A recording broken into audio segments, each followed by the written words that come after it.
Continuing with section 151, protection against prosecution for acts done under section 148, 149, 150.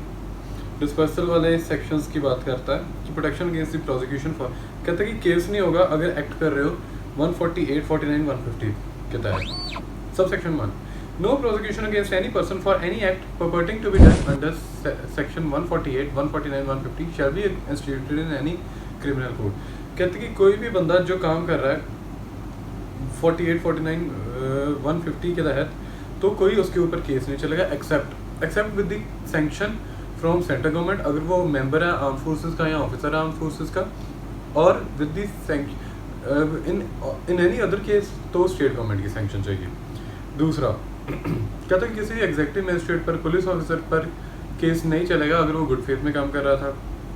No person acting in good, किसी भी बंदे पर जो good faith में काम कर रहा है in the compliance of requisition under 148, 149 के तहत, कोई भी ऑफिसर आर्म फोर्सेस के ऊपर केस नहीं चलेगा जो गुड फेथ में काम कर रहा है. No member of arm forces, उसके ऊपर केस नहीं चलेगा for the order which he is bound to obey. ठीक है, shall be deemed to have thereby committed an offence. No so and so shall be deemed to have, no so and so acting under good faith shall be deemed to have committed an offence. In this section अब meanings बताए हैं. Arm forces क्या होती हैं? Army, naval, air forces operating as land forces and includes other arm forces of the union also so operating. Officer क्या होता है? कहता है कि कमीशनड ऑफिसर, गेजेटेड ऑफिसर और in pay as an officer of the arm forces, वो officer होता है और इंक्लूड करता है जेसीओ. जेसीओ क्या होता है? नैब, सूबेदार, ये जेसीओ होते हैं, जूनियर कमीशन ऑफिसर. अब वारंट ऑफिसर, पेटी officer, non commission officer and non gazetted officer also. Non gazetted officer भी ऑफिसर की कैटेगरी में आ रहे हैं. नॉन गेजेटेड ऑफिसर हो गए जैसे नायक, लांस नायक, ऐसे, और जो नीचे वाले रैंक होते हैं ना नॉन कमीशन ऑफिसर वाले. और सीनियर कमीशन ऑफिसर वैसे नॉलेज के लिए बता रहा हूँ, lieutenant, captain, so on, major, ऐसे, लेफ्टिनेंट, कर्नल, ब्रिगेडियर. मेंबर क्या होता है? In relation to arm forces means a person in the arm forces other than officer, जो ऑफिसर नहीं है उसके अलावा जो काम करता है आर्म्ड फोर्सेस में, वो मेंबर है. Sub chapter B, public nuisances. 152, conditional order for removal of nuisance. Conditional order कर देंगे for the removal of nuisance. ये कैसे प्रोसीड करता है? पहले ये समझ लो कि इसकी जो प्रोसीडिंग होती हैं वो समन्स केस की तरह चलती हैं. और sub section 1, whenever a DM, SDM और EM specially empowered by state on receiving the report of police और other information and on taking such evidence as a things fit considers, जब उसको report आई पुलिस ऑफिसर से या other information आई, and on taking such evidence, वो consider करता है कि दैट एनी अनलॉफुल ऑब्स्ट्रक्शन और nuisance should be removed from any public place और from any way, what, river और चैनल विच इज और may be lawfully used by public. कहते हैं कि ऑब्स्ट्रक्शन हो रही है, न्यूइसेंस हो रही है, कंडक्ट ऑफ एनी ट्रेड या ऑक्यूपेशन में, या गुड्स और मर्चेंडाइज जो इंजूरियस है हेल्थ के लिए, फिजिकल कंफर्ट के लिए, कम्युनिटी के खिलाफ है.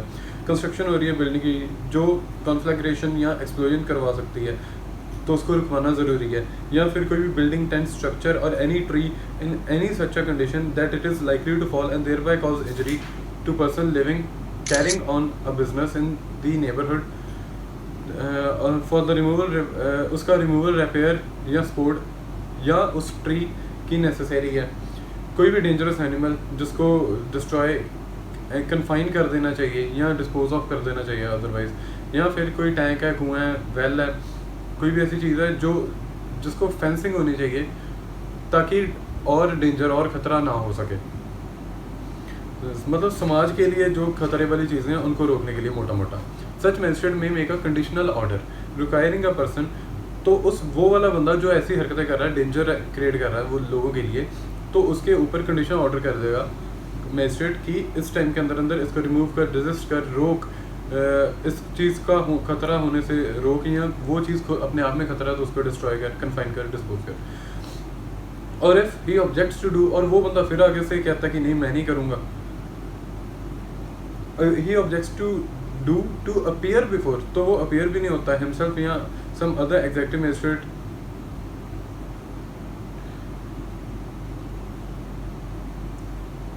वो समय और टाइम और प्लेस पर नहीं आता है और शो कॉज नहीं करता है कि क्यों ये ऑर्डर एब्सोल्यूट नहीं किया जाना चाहिए. तो ये और if he objects to do so to appear himself and so and to show cause why he should not be why the order should not be made absolute। कहने का मतलब ये कि उसको सुनवाई का उसकी एक मौका दिया जाएगा। No order duly made by a magistrate under this section shall be called in question in any civil court। कहते हैं कि कोई भी ऑर्डर को सिविल कोर्ट में चैलेंज नहीं किया जाएगा, ये वाले ऑर्डर को, ठीक है।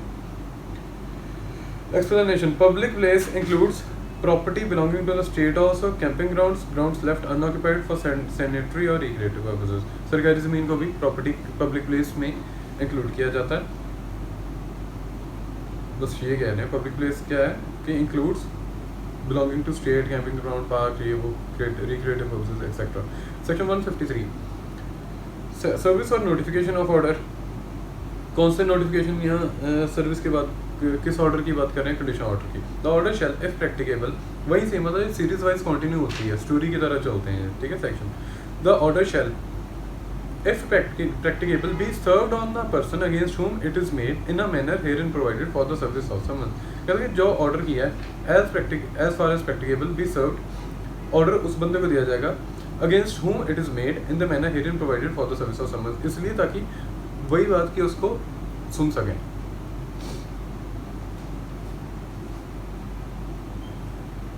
If such order cannot be served, it shall be notified by proclamation published in the manner as state government। कहते कि अगर सर्विस नहीं हो पा रही उस ऑर्डर की तो प्रोक्लेम कर दिया जाएगा, प्रोक्लेमेशन पब्लिकेशन करी जाएगी जैसे state government by rules direct करेगी। Copy thereof shall be stuck up at such a place or places as may be fittest for conveying the information to such person। Section 154 कहता कि पिछले वाले section में कह रहा है कि कॉपी स्टक कर देंगे जगह पे जो जहाँ से लगता है कि उस बंदे को कन्वे कर सकते हैं information. 154 person to whom order is addressed to obey और शो कॉज। जिसको ऑर्डर एड्रेस किया वो या तो ओबे करे या तो शो कॉज करे कि क्यों वो जस्टिफाइड अपने एक्शन। तो पर्सन अगेंस्ट हुम सच ऑर्डर इज मेड शैल, या तो वो काम करेगा जो उसको कहा गया, या फिर क्लॉज ए कहता है या तो वो काम करेगा, क्लॉज बी कहता है अगर वो अपीयर, या तो फिर वो अपीयर होगा in accordance with such order और शो कॉज करेगा कि क्यों उसको उसके अगेंस्ट ये ऑर्डर नहीं किया जाना चाहिए। और वो वाली अपीयरेंस और हियरिंग में भी permitted through audio video conferencing. अगर वो नहीं भी आ सकता तो एवी पर्पसेस से भी कर सकते हैं, एवी टेक्नोलॉजी से भी सॉल्व कर सकते हैं, हियरिंग कर सकते हैं, कहने का मतलब। Section 155 penalty for failure to comply with section 154।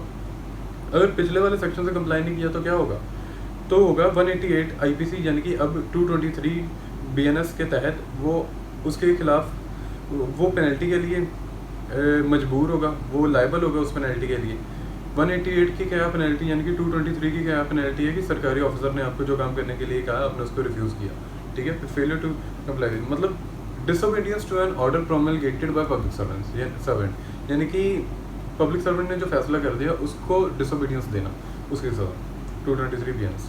The order तो सेक्शन देख के आपको पता होना चाहिए कि कौन से ऑफेंस की बात हो रही है, इतनी ग्रिप होनी चाहिए।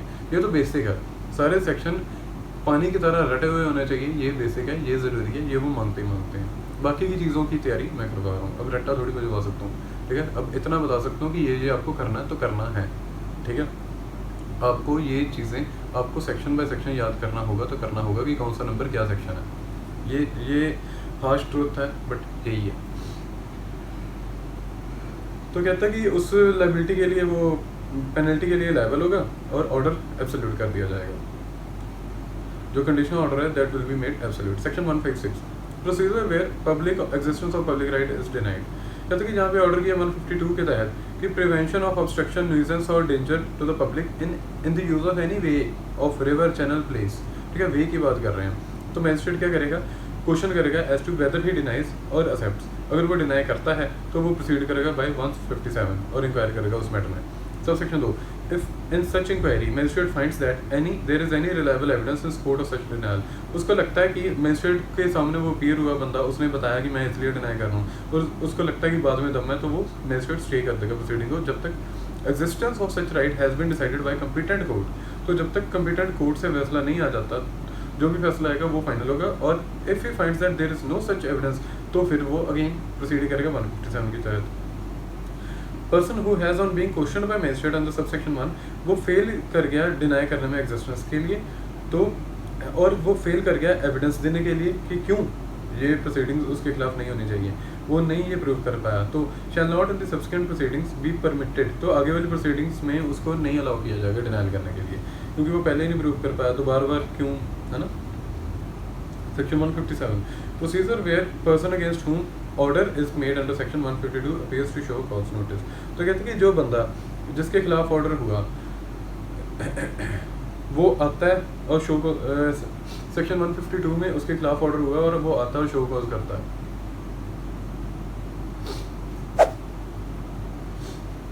If the person against whom an order under 152 is made appears and shows cause against the order, the magistrate shall take evidence in the matter as in, तो कहते हैं ऐसे प्रोसीडिंग चलेंगी जैसे समन केस में चलती हैं, ये वो मैं पहले बता चुका हूँ। If the magistrate is satisfied that the order either as originally made or subject to such modification, procedure where person against whom subsection 2 से कंटिन्यू कर रहा हूँ।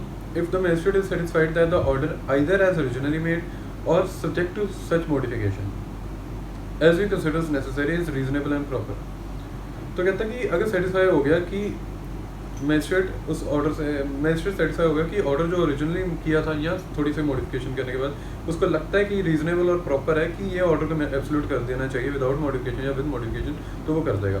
अगर वो नहीं सेटिस्फाइड तो अगर फर्दर प्रोसीडिंग नहीं चलाएगा। कहता है जो प्रोसीडिंग है 90 डेज के अंदर अंदर खत्म होनी चाहिए और स्पेशल रीजन रिकॉर्ड करके राइटिंग में 120 दिन से ज़्यादा नहीं चलनी चाहिए। Section 158 power of magistrate to direct local investigation या examination of an expert.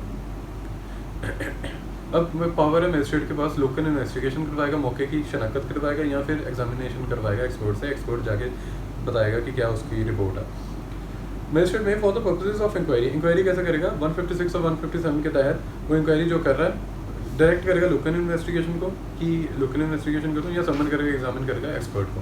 Section 159 power of magistrate to furnish written instructions, जहां मैजिस्ट्रेट ने डायरेक्ट कर दिया लोकल इन्वेस्टिगेशन को by any person under section 158 the magistrate may furnish such person with such written instructions as may seem necessary for his guidance, declare by whom the whole or any part of necessary expenses of the local investigation shall be paid. Report of such person may be written, कहता कि जब magistrate ने direct की है local investigation तो magistrate क्या करेगा, furnish करेगा सच पर्सन को with such written instruction as may seem necessary for his guidance, उस बंदे को बताएगा कि ये इंस्ट्रक्शंस है तेरे लिए और डिक्लेयर करेगा बाय हूँ, एक तो एक्सपर्ट को बता देगा या उस लोकल इन्वेस्टिगेशन वाले बंदे को बताएगा कि ये तेरे काम है, तूने ये करना है, विद सच रिटन इंस्ट्रक्शन दे देगा। बी कहता है कि डिक्लेयर करेगा बाय हूम और any part of the necessary expenses, कौन सी पार्टी देगी नेसेसरी एक्सपेंसेस या कुछ हद तक देगी या पूरे के पूरे देगी लोकल इन्वेस्टिगेशन का जो खर्चा। रिपोर्ट ऑफ सच पर्सन जो आएगी वो एक एविडेंस माना जाएगा। Magistrate summons and examines an expert under section 158 the magistrate may direct by whom the cost of such summoning and examination shall be paid। कहते कि जहाँ पे मैजिस्ट्रेट समन करता है और एग्जामिन करता है expert under 158, magistrate may direct by whom the cost of such summoning and examination shall be paid, magistrate direct करेगा। तो जो भी कॉस्ट होगी एग्जामिनेशन ऑफ एक्सपर्ट की, पहले तो लोकल इन्वेस्टिगेशन का बता दिया, एग्जामिनेशन ऑफ एक्सपर्ट की भी जो खर्चा होगा वो पे करवा देगा। Section 160 last section procedure on order being made absolute and consequences of disobedience. क्या प्रोसीजर होगा जब ऑर्डर का एब्सोल्यूट कर दिया गया या फिर कॉन्सिक्वेंस क्या होंगे डिसओबीडियंस करने के। कहता कि अगर एब्सोल्यूट कर दिया तो मैजिस्ट्रेट नोटिस देगा उस बंदे को कि भाई बंदा ये काम कर या ये काम ना कर, इन्फॉर्म करेगा, साथ में ये भी इन्फॉर्म करेगा अगर तूने डिसोबे किया तो तेरे ऊपर डिसोबीडियंस वाली प्रोसीडिंग चलेगी, पनिशमेंट के लिए लायबल होगा। और अगर वो काम फिर भी नहीं किया जाता विद इन फिक्स टाइम पे, अगर वो काम नहीं होता तो या तो वो मैजिस्ट्रेट वो काम करवाएगा या फिर उसकी कॉस्ट रिकवर करवाएगा या फिर उसकी कॉस्ट रिकवर कराएगा उसकी चीज़ें बेच वगैरह करके। और if such other property is without such jurisdiction the order shall authorise this attachment and sale, तो अगर कोई और प्रॉपर्टी या उसकी जुरिस्डिक्शन के बाहर तो ऑर्डर से ऑथराइज करेगा कि उसकी अटैचमेंट हो और सेल हो, which shall be endorsed by the magistrate within whose local jurisdiction it may be found the property attached is found. और कोई अलग से सूट नहीं लाया करेगा in respect of anything done in good faith under this section. That was it for today. Thank you.